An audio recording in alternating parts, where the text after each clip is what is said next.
আরোহণের জন্য যখন উনি গিয়েছিল, হঠাৎ ওনার পা পিছলে উনি একটা ফাঁদে পড়ে যায়। এরকম একটা ফাঁদের মধ্যে সে পড়ে যায়।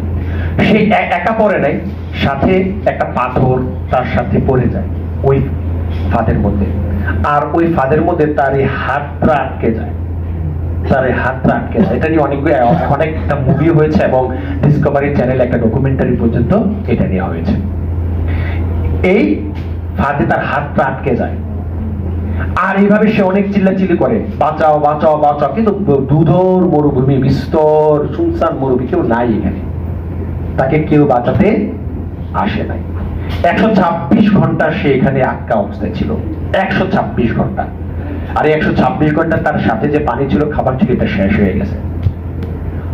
126 ঘন্টা পর এই অ্যারন র্যালস্টন পাথরটার দিকে তাকালেন। পাথরটার দিকে তাকায়া সে আবিষ্কার করলো আসলে এই পাথরটা তাকে আটকে রাখেনি, তাকে আটকে রেখেছে তার নিজেরই হাতটা।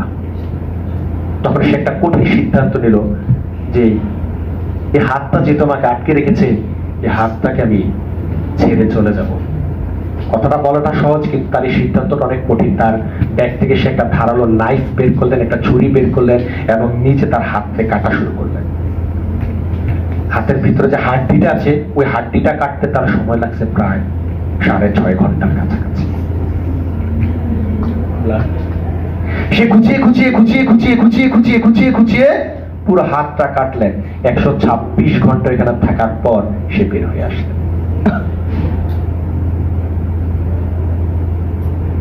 আরো 126 ঘন্টা সে অনেক চিল্লাইছে, সাহায্য করো সাহায্য করো সাহায্য করো, সে কেউ আসেনি।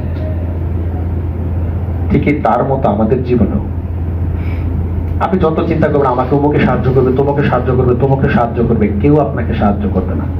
খুঁজে বের করুন আপনাকে কে আটকে রাখছে, ওইটাকে আপনি কাটেন, আপনিও বের হয়ে আসতে পারবেন। কেউ আপনাকে সাহায্য করবে না। পৃথিবীতে কেউ কাউকে সাহায্য করে না। মনে রাখবেন, ডুবন্ত নৌকা থেকে ইঁদুরটিও পালিয়ে যায়, যে ডুবে যায় তাকে কেউ হেল্প করে না। আমরা গ্রামে একটা কথা আছে, বা আমরা কথাটা শুনি আমাদের বিভিন্ন লোকের মুখে, যে তেলওয়ালা মাথায় নাকি মানুষ তেল দেয়। এটাই সত্য কথা। যার সাহায্যের দরকার নাই তাকে মানুষ সাহায্য করতে আসে।